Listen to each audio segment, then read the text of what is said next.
Okay. Hi, my name is Hannah Rolls. Um, I like psychology trivia, so we're going to be discussing something called trichotillomania. Trichotillomania. Say it slow. I had to practice the first time I saw the word written. It took me like 5 minutes to figure out how to say it correctly, but that's all beside the point. Um, DSM criteria is as follows. You, when someone has trichotillomania, there is recurrent pulling of one's hair resulting in noticeable hair loss. That's criterion A. B.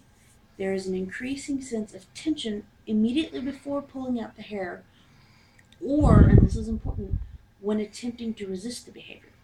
C. There's pleasure, gratification, or a sense of relief once the hair is pulled out. D. The disturbance is not better accounted for by another mental disorder, is not due to a general medical condition. Basically, there's nothing there that's already causing you to want to pull your hair out. And E, the disturbance causes clinically significant distress or impairment in social, occupational, or otherwise important areas of function. Okay, so to rough this out a little bit, if you're going to develop trichotillomania, most likely you're going to do it in childhood. It does not always last lifelong. Sometimes it occurs during childhood and then it never happens again. Sometimes it occurs at varying points in time throughout your entire life. Sometimes you deal with it your entire life. It varies from person to person, and there's not a really good idea of the prevalence of this disorder. Um, Someone did a survey where they came up with about 0.06% of college students dealt with trichotillomania on a regular basis. So there you go. But anyway, as I said, most of the time you're looking at children. I used to babysit a little girl who moved from a public school setting to a private school setting. And we started to notice that she was missing eyebrows and then missing eyelashes. It was an interesting look for her. We took advantage of that during Halloween, drew some eyebrows on. It was kind of fun. Again, beside the point. Most of the time, whenever you pull hair, if you have trichotillomania, it's going to be your eyebrows, your eyelashes, or right here along your parietal bone, or off the crown of your head. Pubic hair is also on the menu. Also, you can eat your hair if you have trichotillomania. That's kind of gross, but it still comes along with the disorder. Um, Most of the time, this happens in pursuit of relief of anxiety. In the case of the little girl, she was having a really rough time transitioning from a public school to a private school, and that's how she expressed her anxiety.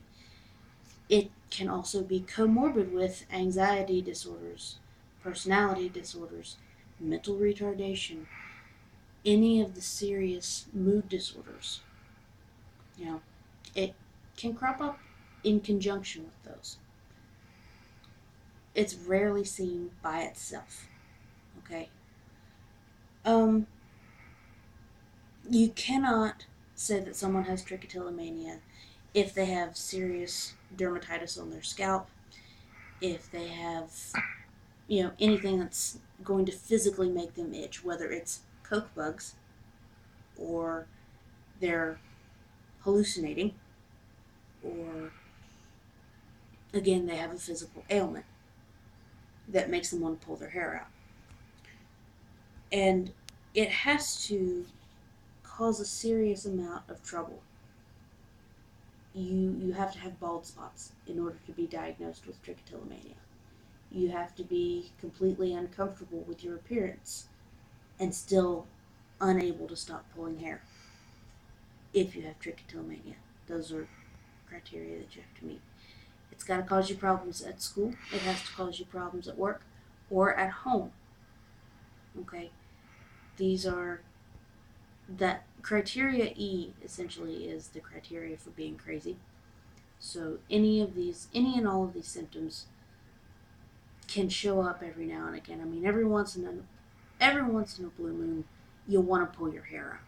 That's kind of a normal reaction to anxiety sometimes, unless of course you're bald. But hey, um, but people with trichotillomania can't stop, and it causes them even more anxiety that they can't stop